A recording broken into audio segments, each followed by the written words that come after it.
Bismillahirrahmanirrahim. Assalamualaikum warahmatullahi wabarakatuh. Alhamdulillahi rabbil alamin. Wassalatu wassalamu ala asrafil anbiya'i wal mursalin wa ala alihi wa ashabi rasulillahi ajma'in.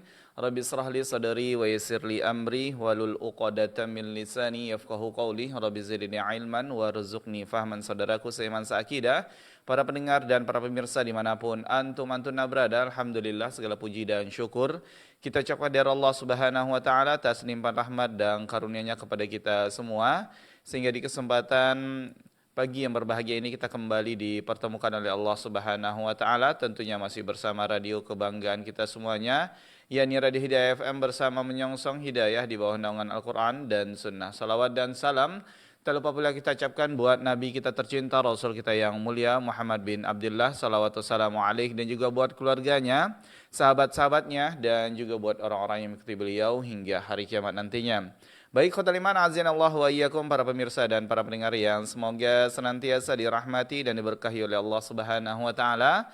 Seperti yang telah kita infokan di pagi hari ini, yang mana kita di pagi hari ini kembali mengikuti muhadarah atau kajian ilmiah Islam bersama guru kita Ustaz Dr. Muhammad Haikal Basyarahil LCM hafizahullah, dan alhamdulillah dengan izin Allah Subhanahu wa taala kita telah terhubung bersama Ustaz di kesempatan yang berbahagia ini.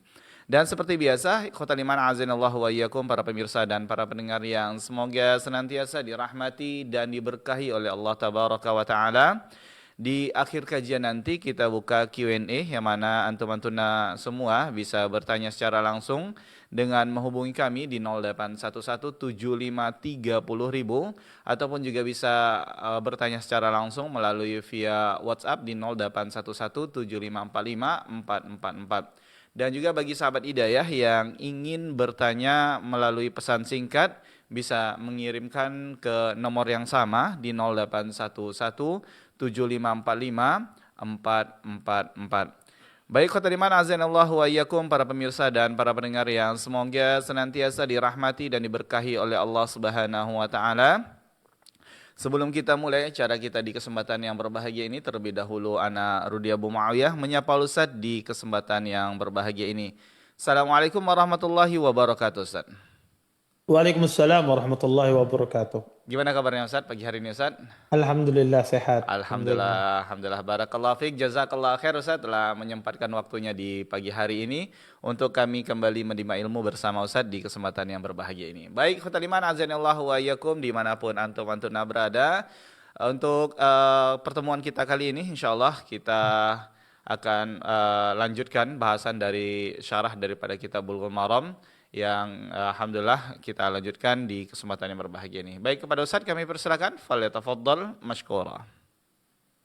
Innal hamdalillah nahmaduhu wa nasta'inuhu wa nastaghfiruh wa na'udzu billahi min shururi anfusina wa min sayyiati a'malina. Man yahdihillahu fala mudilla lahu wa man yudlil fala hadiya lahu. Asyhadu an la ilaha illallah wahdahu la syarika lahu wa asyhadu anna Muhammadan abduhu wa rasuluh. Fa in asdaqal hadits kitabullah wa khairul hadi hadi Muhammadin sallallahu alaihi wasallam wa syarrul umuri muhdatsatuha wa kullu muhdatsatin fid dini bid'ah wa kullu bid'atin dhalalah wa kullu dhalalatin finnar. Amma ba'd. Bapak-bapak, ibu-ibu, ikhwan dan akhwat pendengar Radio Hidayah yang dimuliakan oleh Allah Subhanahu wa taala.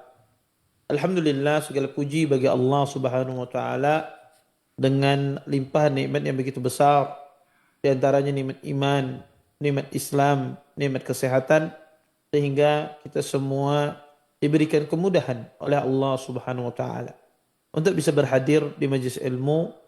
Mudah-mudahan apa yang kita pelajari, apa yang kita tuntut pada pagi hari ini mendatangkan keberkahan dari Allah Subhanahu wa taala, dan kita semua bisa mengambil manfaat dari apa yang akan disampaikan nantinya. Bapak, Ibu, ikhwan dan akhwat yang dimuliakan oleh Allah Subhanahu wa taala, kita lanjutkan kajian kita tentang syarah kitab Bulughul Maram. Kita masuk pada hadis 904. An Abdullah bin Mas'ud radhiyallahu taala anhu qala: "Ishtarabtu ana wa Ammar wa Sa'd fima nusibu yawm Badrin." Al-hadis rawahu An-Nasa'i wa ghairuh.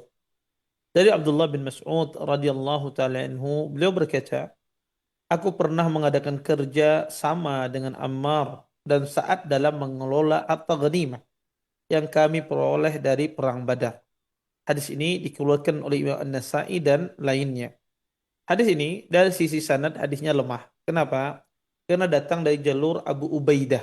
Sedangkan Abu Ubaidah ini tidak mendengar dari bapak beliau yaitu Abdullah bin Mas'ud. Dikatakan oleh para ulama Abu Ubaidah mendengar dari bapaknya cuma beberapa hadis saja.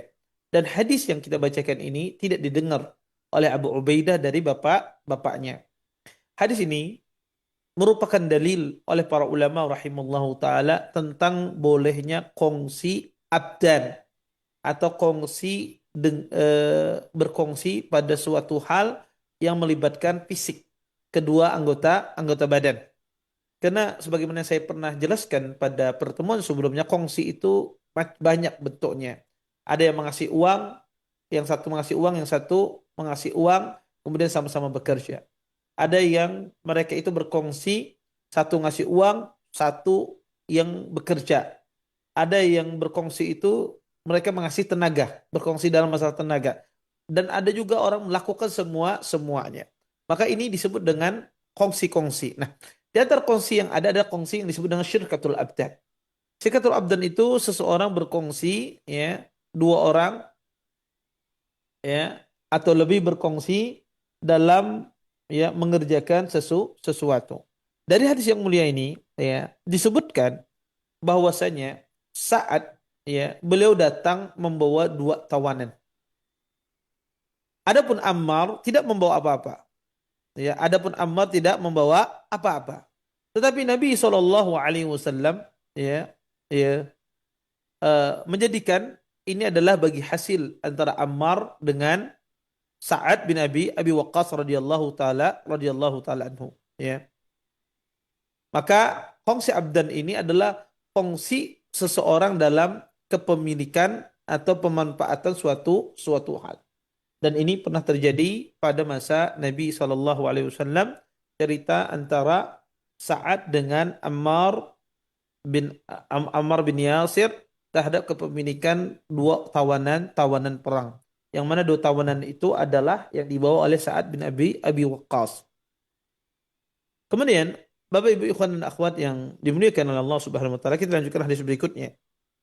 An Jabir bin Abdullah radhiyallahu taala anhu qala أردت الخروج إلى خيبر فأتيت النبي صلى الله عليه وسلم فقال إذا أتيت وكيلي بخيبر فخذ منه 15 وسقا رواه أبو داود وصححه. Dari Jabir bin Abdullah radhiyallahu taala anhuma, beliau berkata, aku hendak pergi ke daerah Khaybar, maka aku mendatangi Rasulullah sallallahu alaihi wasallam.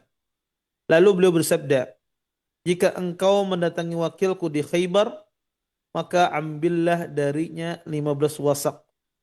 Hadis ini dikeluarkan oleh Imam Abi Daud dan beliau mensahihkannya.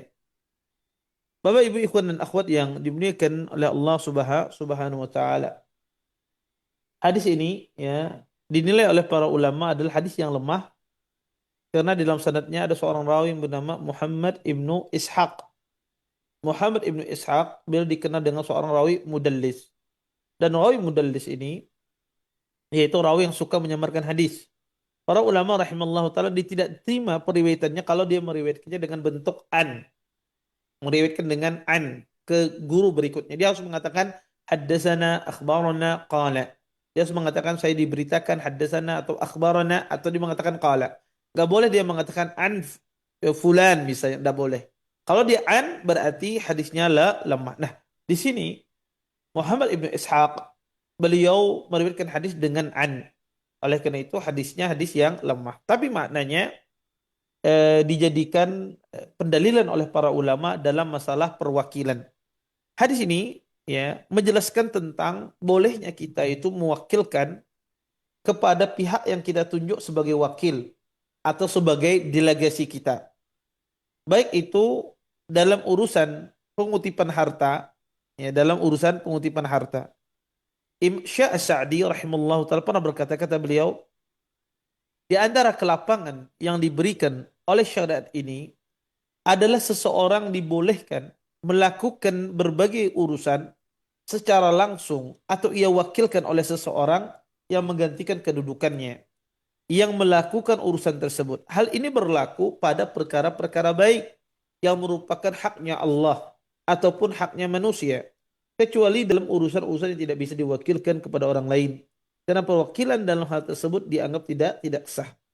Dalam hadis ini Nabi SAW menunjuk wakil di Khaybar yang ditugaskan oleh Nabi mengumpulkan harta zakat di Khaybar tersebut, dan juga beliau memberi kepada wakil tersebut kekuasaan atau wewenang, dan untuk apa? Untuk membagi-bagikan harta zakat tersebut.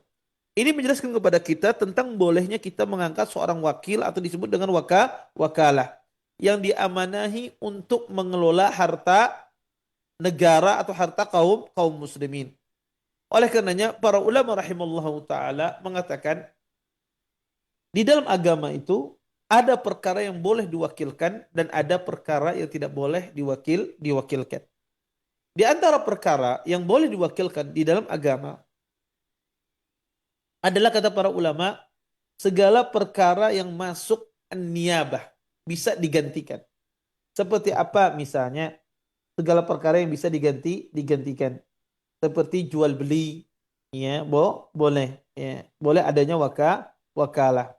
Seperti muamalat itu boleh adanya wakil. Dalam perkara muamalat semuanya boleh. Termasuk juga dalam perkara pernikahan. Dalam perkara pernikahan, ada seorang laki-laki mau menikah dengan seorang akhwat. Kemudian dia minta wakilkan fulan sebagai laki-lakinya, menjadi wakil si fulan. Jadi pernikahan itu tidak hanya wali saja, ya. Tidak hanya wali saja yang eh, mewakilkan kepada penghulu. Yang menikah pun bisa mewakilkan kepada orang lain. Tapi dengan syarat, ya, yang mewakilkan itu dia jadi wakil fulan. Jangan dia diwakilkan dia yang nikah. Tapi dia mewakili orang yang diwakilkan. Maka dalam pernikahan pun juga demikian. Dalam talak boleh diwakilkan. Seorang suami mentalak istrinya kemudian diwakilkan kepada orang lain untuk mentalak istrinya. Boleh, boleh. Tetapi ada perkara di dalam agama ini tidak bisa diwakilkan. Tidak boleh diwakilkan. Apa itu? Salat misalnya. Anda tidak bisa mewakilkan salat. Anda suruh seseorang, ya fulan tolong salat untuk saya. Nggak bisa. Karena dalam perkara agama salat tidak bisa diwakilkan. Bersuci, maka tidak bisa diwakilkan. Kita taruh si fulan, tolong kamu berudu, ya, musab muka, musab wajah, niatkan itu untuk saya. Tidak bisa, tidak boleh. Ya. Atau dalam masalah puasa. Puasa tidak bisa diwakilkan kecuali pada kondisi tertentu. Orang yang meninggal ada tanggungan puasa, atau orang bernazar kemudian meninggal, itu yang bisa diwakilkan. Ada selain itu, puasa tidak bisa diwakilkan. Haji bisa diwakilkan? Bisa. Orang melaksanakan ibadah haji bisa kita mewakilkan. Dalilnya apa? Hadis Syubrumah. Disebutkan dalam sebuah hadis, labbaika an Syubrumah. Kata Nabi, "Mani Syubrumah?" Ada orang mengatakan labbaika an Syubrumah. Nabi bertanya, siapa itu Syubrumah? Kata Nabi SAW. Orang itu menjawab, jiranun li ya Rasulullah. Tetanggaku wahai Rasulullah. Kata Nabi, apakah engkau sudah berhaji? Orang itu, belum wahai Rasulullah. Saya belum berhaji. Maka kata Nabi SAW, haji dulu kamu, baru hajikan Syubrumah. Maka dalam haji boleh diwakilkan. Ketika orang itu tidak mampu berhaji atau orang itu sudah meninggal. Di dalam ibadah umrah juga boleh diumrahkan. Ketika orang itu sakit, tidak mampu lagi melaksanakan ibadah umrah, atau orang itu sudah meninggal. Maka kata para ulama, boleh diumrahkan. Dan ada perkara yang tidak bisa diwakilkan sama sekali, sebagaimana kita sebutkan dari sholat, ya, dan yang lainnya. Kalau kita paham, di dalam agama ini ada yang bisa diwakilkan dalam perkara agama ini, ada yang tidak bisa. Terus apa syarat wakil ini? Syarat seseorang diboleh menjadi wakil ini apa? Maka para ulama rahimallahu ta'ala mengatakan di antara syarat wakil itu adalah pertama hur. Dia orang yang merdeka. Tidak boleh dia seorang budak. Maka dia ada seorang yang merdeka. Yang kedua adalah balik. Laki-laki yang balik. Adapun anak kecil tidak boleh diwakilkan. Makanya anak kecil itu tidak sah jual belinya. Ya, kecuali perkara-perkara yang berkaitan dengan kekhususannya. Misalnya seorang ibu menyuruh anak kecil yang usia 5 tahun membelikan pampers untuk adiknya. Boleh tidak? Tidak boleh. Karena anak kecil itu tidak sah jual belinya. Taib. Walaupun diizinkan walinya, walaupun diizinkan walinya. Kecuali perkara-perkara yang menjadi kekhususannya. Ya, beli coklat, beli permen, maka tidak mengapa kalau anak kecil. Maka syarat wakil itu adalah balik. Yang ketiga, syarat wakil itu adalah al-aqil, dia berakal. Orang gila tidak boleh dia melakukan transaksi atau jadi wakil, atau orang yang pandir, maka tidak boleh dia jadi wakil. Kemudian syarat berikutnya ada ar-rasyid. Rasyid ini paham, dia transaksi, ngerti dia.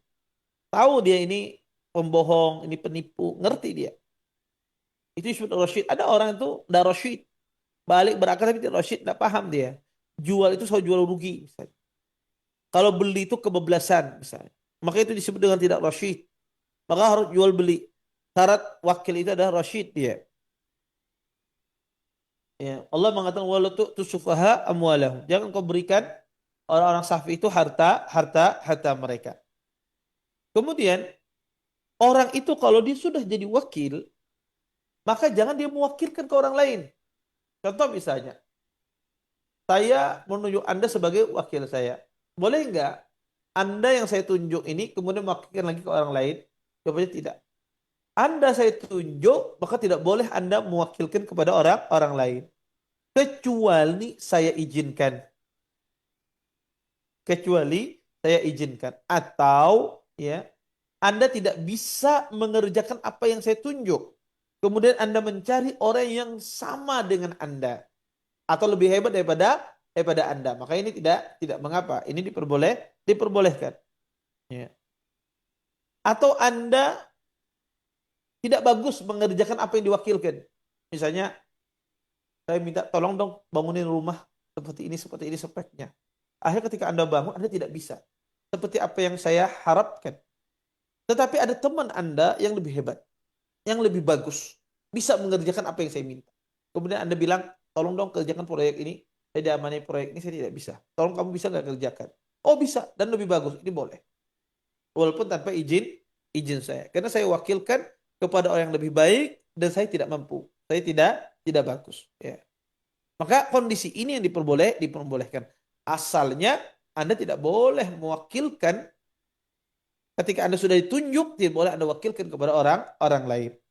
Kemudian, kata para ulama rahimahullah ta'ala, wakalah ini atau perwakilan ini adalah disebut oleh para ulama akdun jais. Akad yang boleh. Maksudnya gimana? Wakalah ini setiap orang boleh membatalkan. Anda misalnya saya tunjuk kamu jadi wakil saya di sini. Dalam tempo 3 tahun. Baru 2 jam saya tunjuk sebagai wakil, dia batalkan. Sudah, saya nggak perlu lagi jadi wakil Anda. Boleh? Boleh. Dibatalkan sepihak? Boleh Ustaz? Boleh. Tidak mengapa. Karena wakalah disebut akad jais, bukan akad yang mengikat. Kapan saja seseorang itu boleh membatalkan. Dan wakalah itu batal, kata para ulama, ketika ada orang yang membatalkannya. Dengan mengatakan kita selesai sudah kontrak ini. Ini otomatis batal akad wakalah tersebut, akad perwakilan tersebut. Atau salah satu di antara yang mewakilkan ini meninggal. Entah bosnya yang mewakilkan meninggal, maka itu batal akad wakalah. Selesai dah akad wakalah. Atau yang diwakilkan meninggal, maka selesai akad wakalah. Atau salah satu di antara keduanya hilang akalnya. Tidak terpenuhi syarat wakalah, hilang akalnya. Maka akad wakalah itu dengan sendirinya batal. Ya. Dan kata para ulama rahimallahu taala, akad wakalah itu bagaimana dikatakan akad wakalah itu jadi atau akadnya sudah dikatakan sudah akad. Dikatakan oleh para ulama setiap lafaz yang menunjukkan izin tentang perwakilan maka sah akad wakalah tersebut. Atau setiap perbuatan yang menunjukkan perwakilan maka sah akad wakalah tersebut. Contoh misalnya saya kasih buku ke seseorang, saya tidak bicara.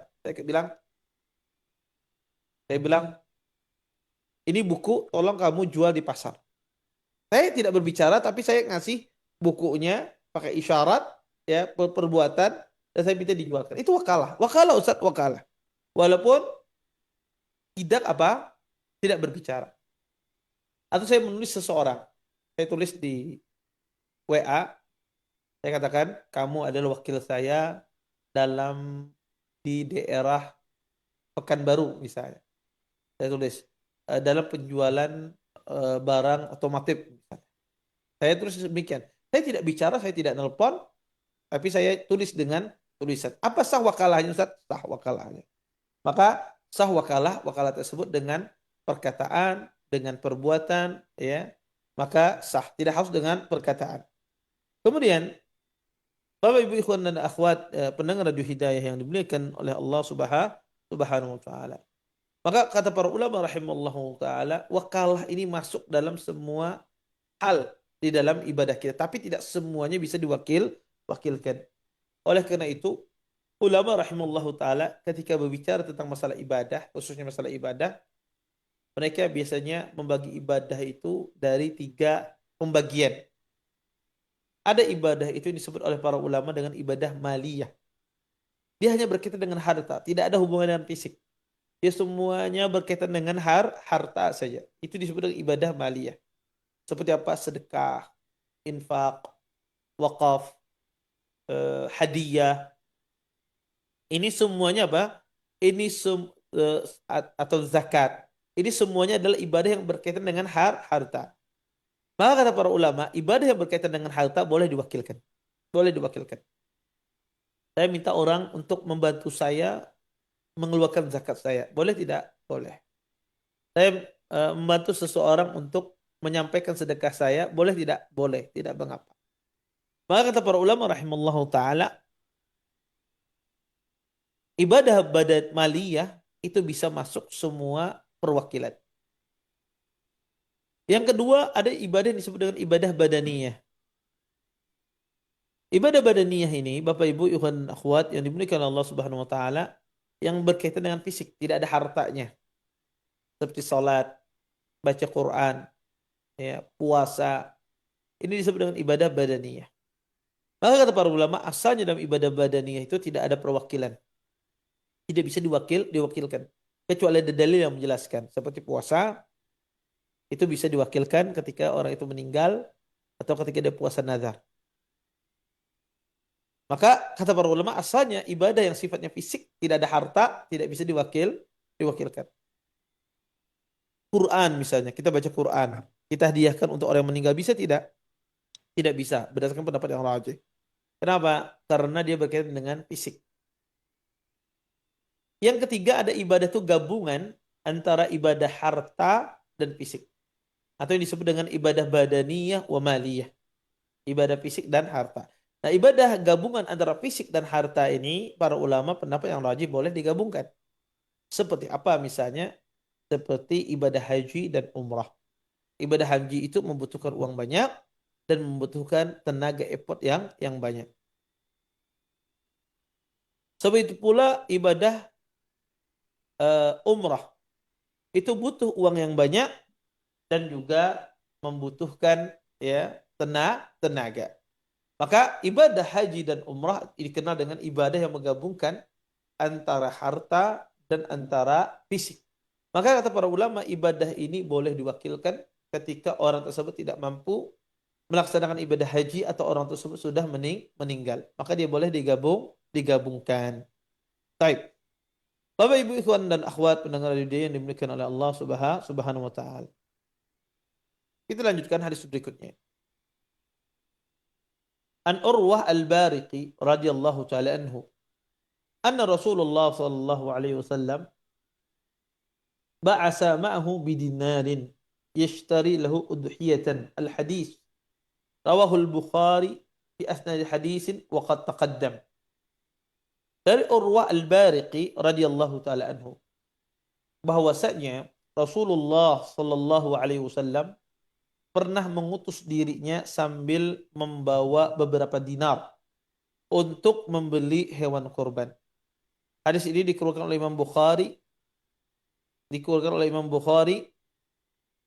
pada pertengahan hadis yang telah lalu. Kata Hafidz Ibnu Hajar. Bapak Ibu ikhwan dan akhwat yang dimuliakan oleh Allah Subhanahu wa taala, hadis ini menjelaskan bolehnya perwakilan dalam transaksi jual beli.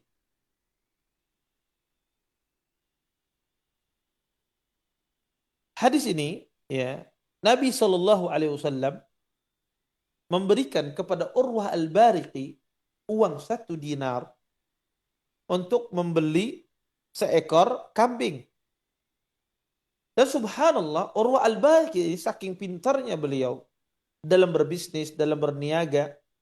Urwah Al-Bariqi radhiyallahu taala anhu, beliau 1 dinar tadi yang seharusnya dia bisa membeli 1 ekor kambing, beliau bisa beli 2 ekor kambing.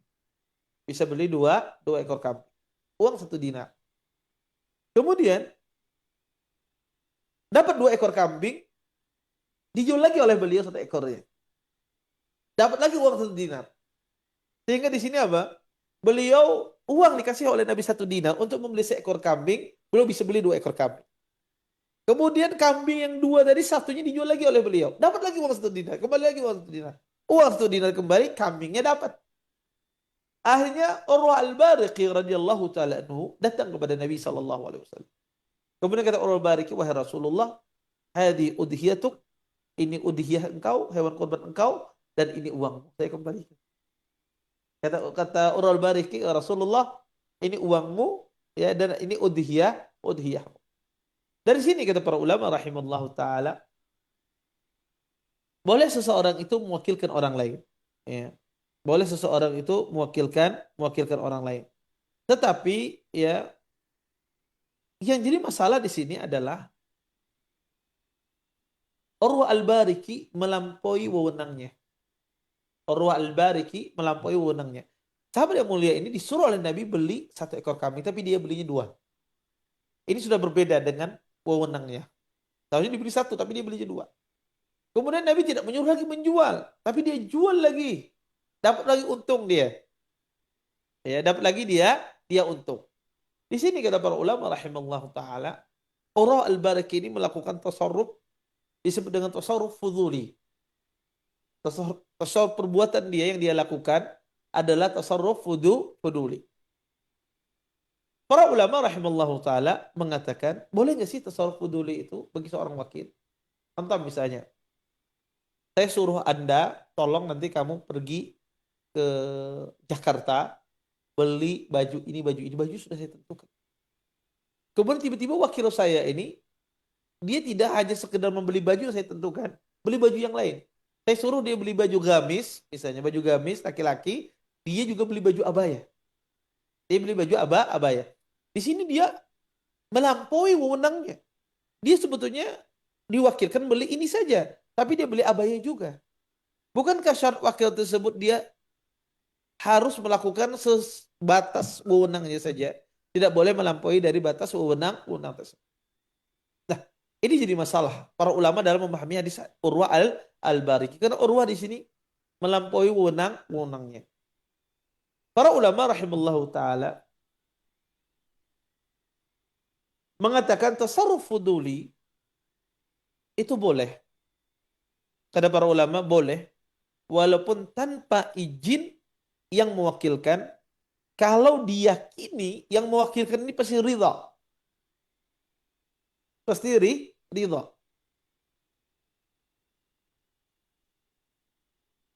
Kalau kita tahu yang mewakilkan kepada kita ini pasti dia ridha kalau seandainya kita lakukan ini. Maka kata para ulama, ya, kondisi semacam ini dibolehkan melakukan tasarruf fuduli. Boleh melakukan tindakan yang di luar wewenang. Urwah Al-Bariqi dia yakin betul. Pas Nabi setuju. Kenapa? Uangnya kembali, hewan kurbannya dapat. Siapa yang tidak setuju? Semua kita pun setuju. Saya suruh Anda tolong belikan saya baju jubah, kata saya kepada seseorang. Ini uangnya 500.000. Subhanallah, dia bisa dapat jubah, uang saya juga kembali. Siapa yang tidak senang? Saya pasti senang. Pasti saya suka. Ya. Bahkan ada para ulama, kalau dipastikan orang yang mewakilkan ini senang, setuju, maka tidak ada masalah. Tapi kalau kita tidak tahu, tidak boleh. Kalau kita nggak tahu, tidak boleh. Ya, maka ini tidak diperbolehkan. Terus Ustaz, apa bedanya tasarruf fuduli ini dengan bai'u ma la yamlik? Menjual barang yang tidak dia miliki, apa bedanya? Maka ada perbedaan. Bukankah Urwa al-Baliki di sini Ustaz menjual apa yang tidak dia miliki? Ya. Kondisi Urwa di sini adalah ketika dia beli kurban hewan kambing itu 2 ekor, kemudian dia jual lagi. Padahal di sini dia menjual barang yang belum dia kuasai, bukan miliknya dia. Apa bedanya dengan bai'u ma la yamlik? Bedanya adalah dengan menjual barang yang tidak dia miliki, kata para ulama rahimallahu taala, bedanya adalah kalau menjual barang yang tidak dimiliki itu masalahnya kembali kepada siapa? Kepada penjual. Masalahnya kembali kepada penjual. Ada tasarruf fuduli yang dilakukan oleh sahabat yang mulia Urwah al-Bariki, ini maksudnya kembali kepada wakil, kepada yang mewakilkan, kepada punya barang, bukan kepada saya. Saya tidak dapat maslahat. Saya sebagai wakil tidak dapat keuntungan. Yang dapat keuntungan malah adalah wakil, malah yang menyuruh saya. Nah, ini perbedaannya di sini. Kemudian dari perbuatan Urwa al-Bariki ini ketika dia mengembalikan uang dan mengembalikan hewan korban Nabi, ini menunjukkan kata para ulama wakil itu, orang yang diwakilkan itu ada 2 macam. Pertama, ada orang yang diwakilkan itu dia dapat upah dari wakilnya. Contoh misalnya kamu jadi wakil saya beli ini, saya upah dia, saya gaji dia per bulan. Itu disebut dengan wakil bil ujrah, ya. Dengan adanya imbalan, adanya gaji atau adanya bonus. Maka ini disebut dengan adanya imbalan. Dan ada juga wakil itu disebut oleh para ulama wakil bitatawwu. Tatawwu itu tidak ada imbalannya. Ya tidak ada imbalannya. Artinya saya suruh, dia tidak dapat persenan dari saya. Dia tidak dapat gaji dari saya, tidak dapat bonus dari saya. Dia murni membantu karena Allah. Ini ini tentu afdal ya. Seseorang murni membantu karena Allah, dia akan dapat pahala besar di sisi Allah Subhanahu wa taala. Baik. Kita lanjutkan hadis berikutnya. An Abi Hurairah radhiyallahu taala anhu qala Ba'asa Rasulullah sallallahu alaihi wasallam Umar ala sadaqah. Al-hadis muttafaqun alaih. Dari Abu Hurairah radhiyallahu taala anhu, beliau mengatakan Rasulullah sallallahu alaihi wasallam mengutus Umar untuk mengutip zakat. Nabi sallallahu alaihi wasallam mengutus Umar untuk mengutip zakat. Hadis ini dikeluarkan oleh Imam Bukhari dan Imam Muslim.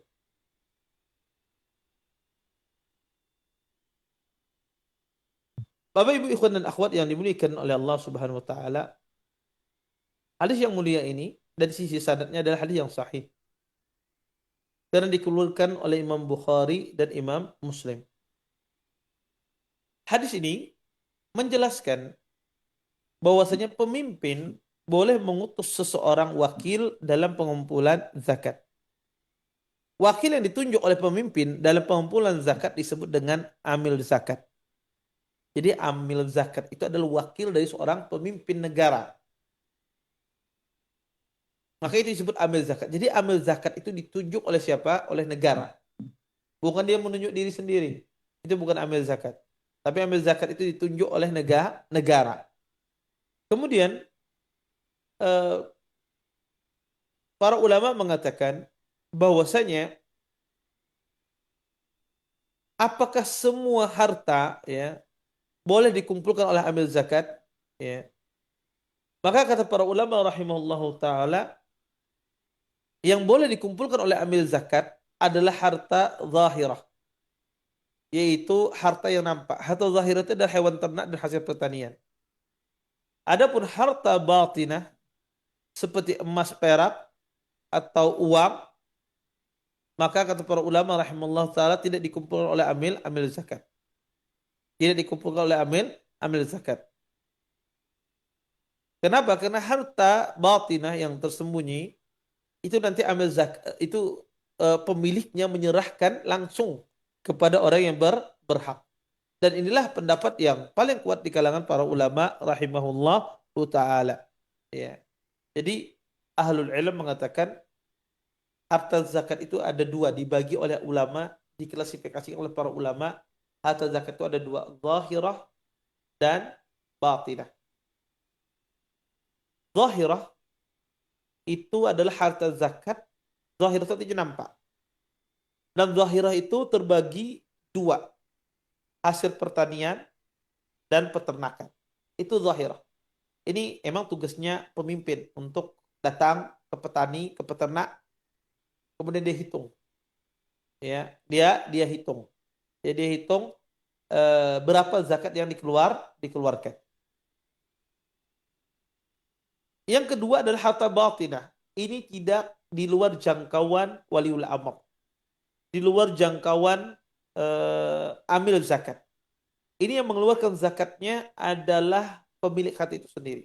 Dan harta disebut batinah adalah harta berupa emas, harta perdagangan, uang, dan lain. Maka disebut dengan batinah. Dan dia sendiri yang mengeluarkan hartanya. Dari sini kata para ulama rahimallahu taala menjelaskan kepada kita bahwasanya seorang pemimpin boleh mengutus seseorang untuk mengambil harta zakat. Ini poin yang pertama. Poin yang kedua, di dalam hadis ini adalah bolehnya seseorang itu menyerahkan zakat kepada amil zakat. Dan itu sah. Ustadz, kalau seandainya kita sedekahkan zakat, ternyata amil zakat itu tidak menyalurkan sebagaimana mestinya, apakah saya mengulangi zakat saya? Tidak perlu. Kalau Anda sudah ditarik zakat oleh amil zakat, ternyata subhanallah, harta Anda tersebut tidak disalurkan sebagaimana mestinya. Mungkin dikorupsi Ustadz, diambil misalnya. Apakah saya harus mengeluarkan kembali? Tidak. Yang nanggung dosa itu siapa? Yang nanggung dosa itu adalah amil zakat. Jadi orang kalau sudah dikeluar harta itu dari tangannya, diambil oleh amil zakat tersebut, dia sudah selesai. Tidak perlu lagi dia ngulang, ya, atau dia harus bayar lagi zakat. Tidak. Kemudian yang ketiga, seorang imam ketika menunjuk amil zakat, wakilnya harus amanah. Jangan tidak ditunjuk orang yang tidak amanah. Ya, apalagi berkaitan dengan masalah harta. Maka masalah harta ini ya, harus betul-betul dicari orang itu amanah. Karena banyaknya penipuan, banyaknya orang itu tidak benar dalam mengumpulkan harta zakat karena yang ditunjuk wakilnya tidak amanah. Kemudian para ulama menjelaskan juga di antara faedah dari hadis yang mulia ini, kata para ulama rahimallahu taala bahwasanya ya, orang yang enggan membayar zakat ya, maka itu ada perkara mungkar yang sangat besar dan tidak perlu ditutupi aibnya. Jadi kalau ada orang tidak mau bayar zakat, itu perbuatan mungkar. Dan aibnya tidak perlu ditutupi. Ya. Aibnya tidak perlu ditutupi. Ya. Jadi kalau seandainya dia tidak mau bayar zakat, sudah. Umumkan si fulan tidak bayar zakat, hartanya diambil. Karena dia melakukan perbuatan yang sangat mungkar. Kemudian, kalau seandainya harta zakat tersebut diambil oleh amil zakat dan ternyata hartanya terbakar, apakah amil zakat mengambil kembali atau hartanya mati misalnya? Misalnya amil zakat mengambil sapi Anda yang wajib dijakati. Dan ternyata qadarullah hendak dibawa ke Baitul Mal, di perjalanan sapinya mati.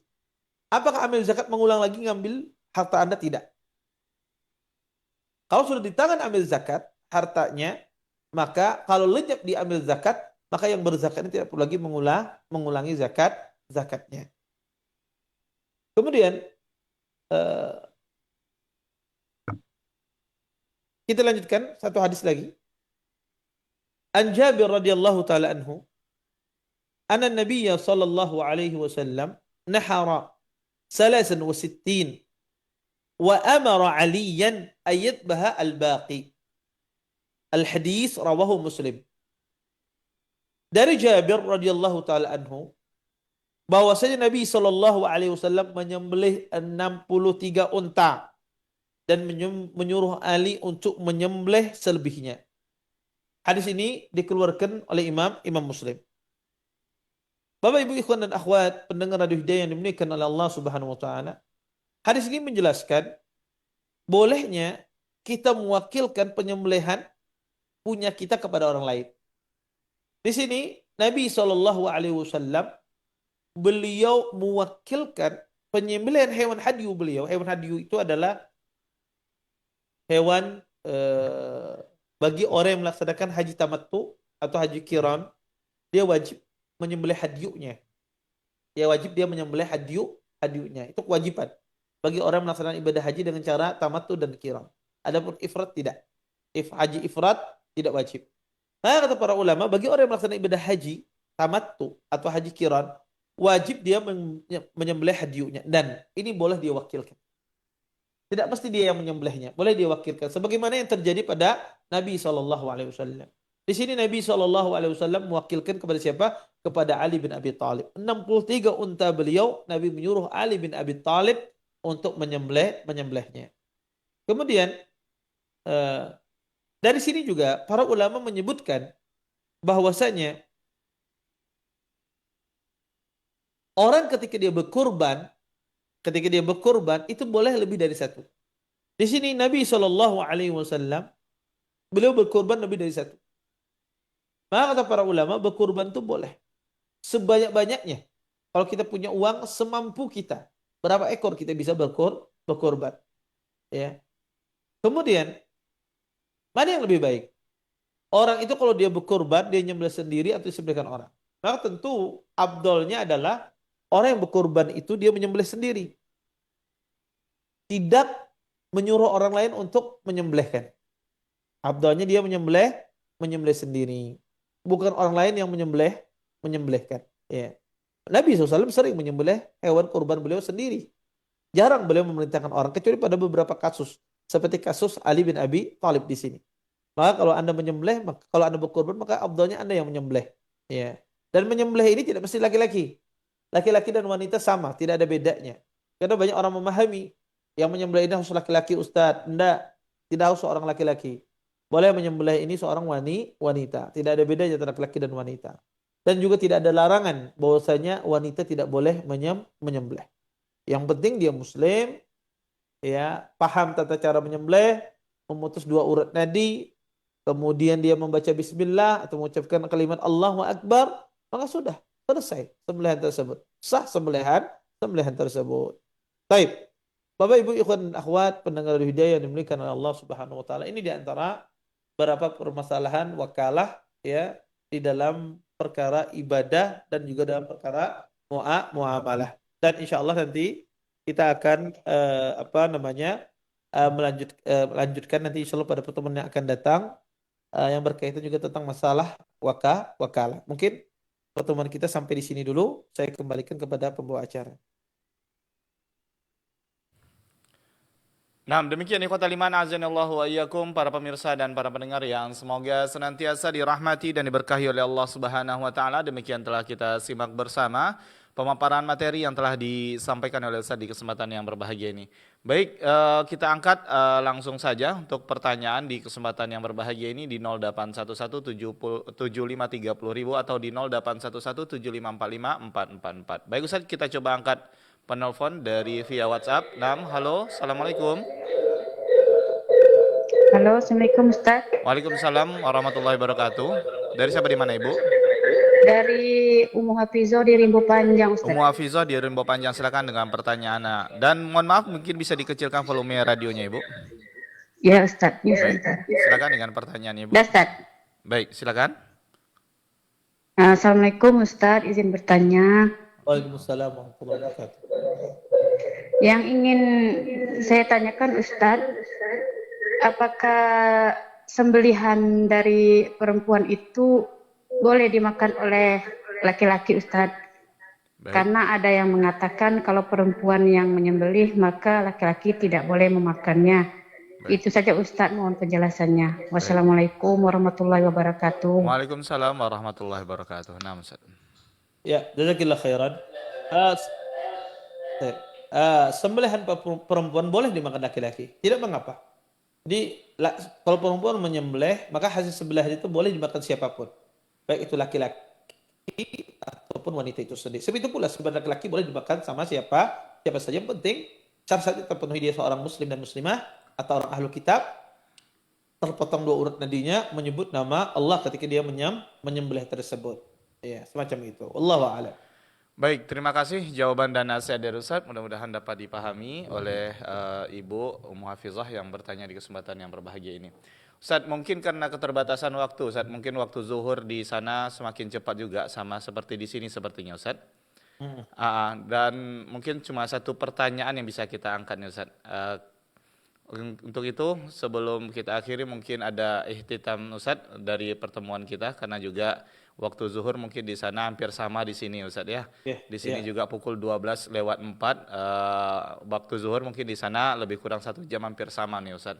Karena di tempat Ustaz udah pukul 12 di sana nih Ustaz sepertinya. Iya, betul sama. Benar Ustaz ya. Jadi Ustaz sebelum kita akhiri mungkin ada ihtitam dari bahasan kita Ustaz. Iya. Sebagai penutup, alhamdulillah tadi kita membahas tentang masalah perwakilan, dan tadi kita sudah bisa memahami ada yang boleh diwakilkan, ada yang tidak boleh diwakilkan dalam syariat kita. Mudah-mudahan ya penjelasan yang singkat tadi menjadikan kita ketika bermuamalah kita bisa membedakan mana yang boleh diwakilkan, mana yang tidak boleh diwakilkan, sehingga ibadah kita diterima oleh Allah, ibadah kita sesuai dengan sunnah Nabi SAW. Mungkin ini yang bisa saya sampaikan. Saya tutup dan doa kafaratul majelis. Subhanakallahumma bihamdika asyhadu an la ilaha illa anta astaghfiruka wa atubu ilaik. Assalamualaikum warahmatullahi wabarakatuh. Waalaikumsalam warahmatullahi wabarakatuh. Jazakallahu khairan, barakallahu fikum. Kita ucap kepada Ustadz yang telah memberikan tausiahnya di kesempatan yang berbahagia ini, baik dari materi dan juga soal jawab yang cuma bisa kita angkat satu pertanyaan karena keterbatasan waktu kita bersama Ustadz di kesempatan yang berbahagia ini, dan insya Allah Ta'ala kita akan kembali bersua bersama Ustadz di kesempatan yang akan datang. Dan kami mohon maaf yang sebesar-besarnya bagi sahabat hidayah yang telah mengirimkan pertanyaan melalui pesan singkat yang cukup banyak di pagi ini, dan juga bagi penelpon juga tidak dapat kita angkat teleponnya karena keterbatasan waktu kita yang ada di kesempatan yang berbahagia ini, karena di tempat Ustadz sudah memasuki waktu zuhur ya di Martapura. Dan untuk itu ikhwatal iman azanillah wa iyyakum, kami dari kru Radio Hidayah mohon maaf yang sebesar-besarnya bagi sahabat hidayah yang telah mengirimkan pertanyaan-pertanyaan yang telah masuk di kesempatan yang berbahagia ini, dan cuma bisa kami angkat satu pertanyaan di kesempatan ini. Dan insyaallah Ta'ala di kesempatan yang akan datang kita akan kembali bersua bersama Ustaz. Baik, ikhwatal iman azanillah wa iyyakum, para pemirsa dan para pendengar yang semoga senantiasa dirahmati dan diberkahi oleh Allah Subhanahu wa taala. Ana Rudi Abu Muawiyah dan segenap kru yang bertugas di kesempatan yang berbahagia ini beserta kru dari tim Ustaz di Martapura, Kalimantan, mohon undur diri dari ruang dengar Anda semuanya. Mohon maaf atas kekhilafan dan kealfan kami baik menemani Anda semuanya di kesempatan yang berbahagia ini. Kita tutup dengan doa kafaratul majelis. Subhanakallahumma wa bihamdika asyhadu an la ilaha illa anta astaghfiruka wa atubu ilaik. Assalamualaikum warahmatullahi wabarakatuh.